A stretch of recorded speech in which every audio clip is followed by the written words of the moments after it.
नमस्कार, मैं Ranveer Singh lotus entertainment में आपका हार्दिक स्वागत व अभिनंदन करता हूं।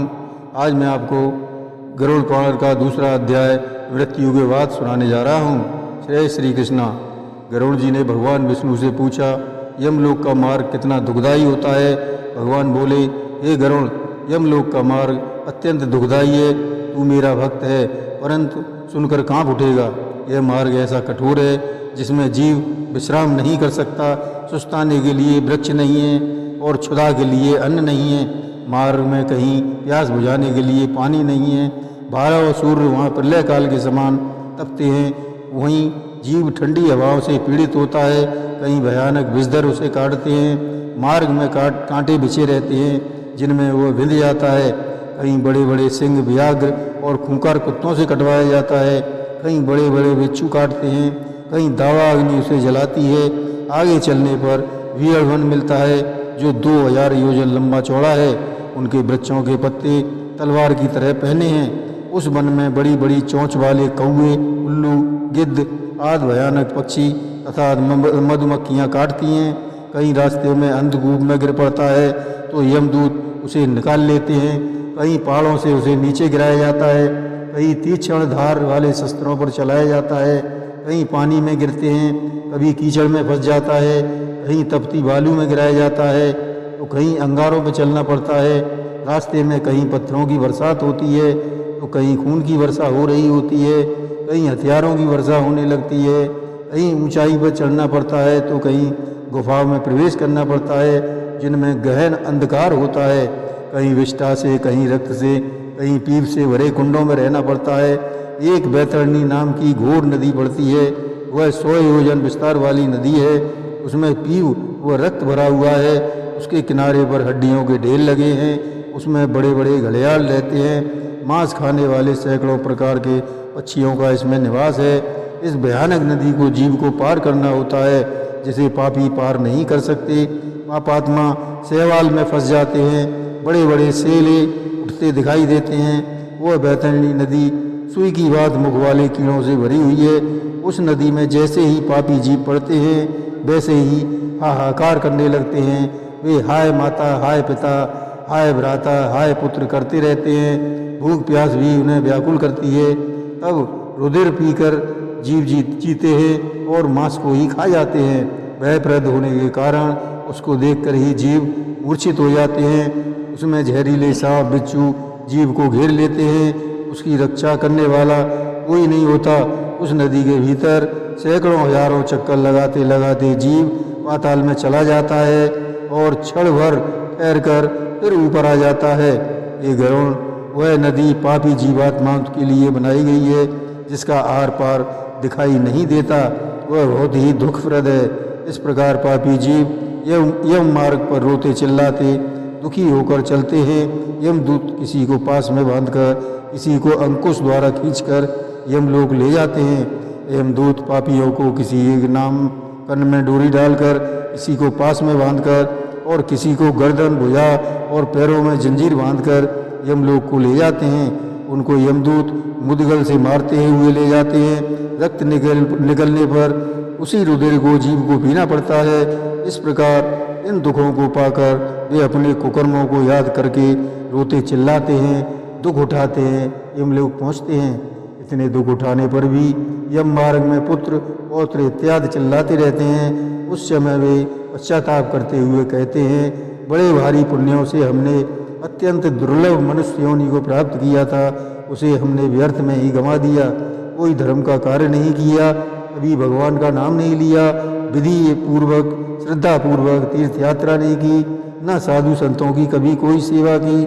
इसलिए जीव को अपने कर्मों को भोगना पड़ रहा है। जीव सोचता है, मैंने कभी पतित पावनी गंगा जी का जलपान नहीं किया, न कभी सत्पुरुषों की सेवा की और न महात्माओं का सत्संग ही किया, कोई परोपकार भी नहीं किया है। ये देह अभिमानी अपने कर्मों का फल भोग। ऐसे मनुष्यों और पशु पक्षियों के लिए कोई कूप या जलाशय नहीं बनवाया। ब्राह्मणों और गौ की जीविका के लिए कोई साधन नहीं बनाए। इसलिए हे देहिन, वेद शास्त्रों को न कभी सुना, न मनन किया, कभी पुराणों को नहीं सुना और न रामायण या महाभारत को सुना। इससे हे देहिन अपने कर्मों के फलों को भोग। अपने स्वामी की आज्ञा का कभी पालन नहीं किया, कभी बड़ों का आदर सत्कार और उनकी सेवा नहीं की, इसलिए हे देहिन अपने कर्मों के फलों को भोग। स्त्री शरीर पाकर मैंने पतिव्रत धर्म का पालन नहीं किया, कभी उनसे मधुर वचनों का प्रयोग नहीं किया, पति की आज्ञा का पालन नहीं किया, कभी अतिथि का सत्कार नहीं किया। इस कारण जीवात्मा अब अपने किए कर्मों के फलों को भोग। अपने पूर्व कर्मों के द्वारा नारी शरीर पाया, परंतु हे देहिन तूने तो महीनों के न चंद्रायण व्रती किए और न ही शरीर के नियमों के अनुसार कर्म किए। इस प्रकार अनेक विलाप करता हुआ स्त्री पुरुष जीव अपनी पूर्व देह को स्मरण करता हुआ हाथ मल मल कर कहता है कि मनुष्य शरीर मुझे अब नहीं मिलेगा। ऐसा कहता हुआ जीव यम मार्ग में जाता है। वह प्रेत रूपी जीव 17 दिन तक वायु के समान चलता है और 18वें दिन सौम्यपुर नामक नगर में पहुंचता है। वहाँ पर बहुत से प्रेत रहते हैं। वहाँ पुष्पभद्रा नदी है। पुरदर्शन न्यायग्रोथ वहाँ का राजा है। यहाँ पर जीव थोड़े समय के लिए विश्राम करता है। यहाँ पर अपनी स्त्री पुत्र आदि को याद करके चिंता में डूब जाता है। अब यमदूत कहते हैं तुझे स्त्री पुत्र धन मित्र याद आ रहे हैं, कोई किसी को नहीं, अपने कर्म की ही साथ चलते हैं। उन कर्मों को भोगता हुआ यमपुर का मार्ग पूरा कर। हे परलोक जाने वाले जीव, तुम यमराज तथा हमें नहीं जानते। हम और यमराज तुम्हें दंड अवश्य देंगे, वे क्षमा करना नहीं जानते। अरे जीव, यह यम मार्ग तो मृत्यु लोक में भी प्रसिद्ध है, जिसे बालक से वृद्ध तक जानते हैं। या ब्राह्मणों से पौराणिक कथाओं में भी इस मार्ग का नाम नहीं सुना? ऐसा कहकर यमदूत उसे मुद्गलों द्वारा पीटते हैं तथा उसे बलपूर्वक खींचते हैं। जीव सौम्यपुर पहुंचकर स्नेह अथवा श्रद्धापूर्वक पुत्र पौत्र द्वारा दिए मासिक श्राद्ध का भोजन करता है। उसके बाद जीव सौरीपुर का गमन करता है। सौरीपुर का राजा जंगम है। जीव जैसे ही उसे देखता है तो भय से कांप उठता है। वहाँ भी जीव कुछ देर विश्राम करता है। इस पुर में पहुंचकर पितृपादिक श्राद्ध में दिए हुए पिंडदान का अन्न जल वह ग्रहण करता है और नगेंद्र भवन के लिए चल पड़ता है। नगेंद्र भवन में एक भयानक वन है। वन को देख जीव छर के मारे रोने लगता है और चिल्लाने लगता है। यहाँ भी यमदूत उसे बांधकर निर्दयता से पीटते हैं। उस वन को जीव 2 मास में पार करता है। यहाँ भी वो त्रिपाक्षिक पिंड का अन्न जल वस्त्र आदि प्राप्त करता है। इसके बाद यमदूत उसे पासों द्वारा खींचकर आगे ले जाते हैं। तीसरे महीने में जीव गंधर्वपुर में पहुंचता है। यहाँ उसे त्रिमासिक पिंड से काम चलाना पड़ता है। वहाँ के कष्ट भोग कर चौथे महीने में जीव सैलागमपुर पहुँचता है। इस पुर में उस पर पत्थरों की वर्षा होती है। यहाँ उसे चौथे मास का पिंड प्राप्त होता है। इसके बाद जीव 5वें महीने में रौंचपुर में पहुँच जाता है। यहाँ से 5वां पिंड प्राप्त होता है। अब जीव यहाँ से क्रूरपुर के लिए चल देता है। यहाँ पर 6ठे मास का पिंड प्राप्त करता है। यहाँ पर जीव को एक घड़ी विश्राम मिलता है। इसके बाद जीव विचित्र भवन पहुँचता है। इस भवन का स्वामी यमराज का छोटा भाई विचित्र है। उसे देखते ही जीव डरकर भागना चाहता है, परंतु भाग नहीं पाता, क्योंकि आगे वैतरणी नदी आती है। इस नदी को पार उतारने वाले पूछते हैं तुमने कोई पुण्य संचित किया है तो आकर नौका पर बैठ जाओ। नदी जीव को देखकर आग पर चढ़ाए हुए तेल की भांति उबलने लगती है। जीव उस नदी को देखकर घबरा जाता है। तब आकाश में चलने वाले यमदूत उस जीव को मुख में मछली पकड़ने वाला कांटा फंसाकर घसीटते हुए उसे नदी के दूसरी तरफ पहुंचाते हैं।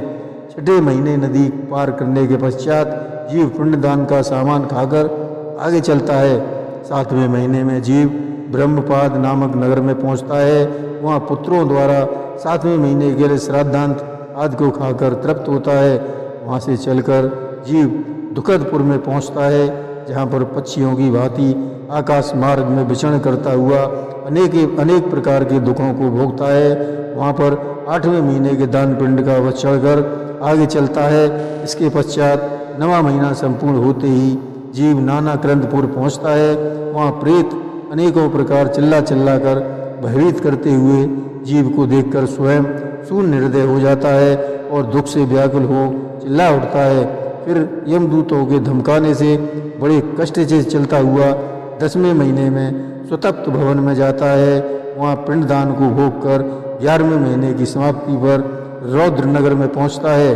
11वें मास के दिए हुए श्राद्ध जल आदि का भक्षण कर 11.5वें महीने में पर्यावरणपुर में जहाँ जाता है, वहाँ जीवों को दुख पहुँचाने वाले मेघ बरसते हैं। उस पर से न्यूनाधिक पिंड को दुखपूर्वक खाता है। वर्ष पूरा होते होते वह प्राणी सीताढय नामक नगर में जाता है। जैसे कि नाम से ही स्पष्ट है, वहाँ हिमालय से भी 9 गुना अधिक शीत पड़ती है। शीत और भूख से पीड़ित प्राणी 10 दिशाओं में इधर उधर देखता है कि यहाँ पर कोई मेरा बंधु या मेरा पुत्र वगैरह है कि नहीं जो मेरे कष्ट को दूर करे। तब यमदूत उसे कहते हैं कि हे जीव, पुण्य तुमने किए ही नहीं जो कि इन दुखों का निवारण कर सके। तब वहाँ 12वें मास के पिंडदान को भोग कर धैर्य धारण करता है और इस प्रकार वर्ष के अंत में यमलोक के समीप भवहीतपुर में पहुंचकर पूर्व के मिले हाथ भर के शरीर का त्याग करता है और कर्मों के फल भोगने हेतु अंगुष्ठा मात्र यातना शरीर पाकर यमदूतों के संग जाता है। ये कश्यप नंदन करुण, जिन लोगों ने मरने से पूर्व परलोक सुधार के निमित्त तनिक भी दान नहीं किया, धर्म संचय नहीं किया, वे इस कारण यमदूतों के दृढ़ बंधनों से बंधे यमदूतों द्वारा कष्ट भोगते हैं। हे गरुण, धर्मराज की उस पुरी में 4 द्वार हैं, उनमें से मैंने तुम्हें दक्षिण मार्ग का हाल बताया है। ऐसे महाघोर मार्ग में क्षुधा और प्यास से पीड़ित हो प्राणी दक्षिण द्वार से यमपुरी जाता है। जय श्री कृष्ण।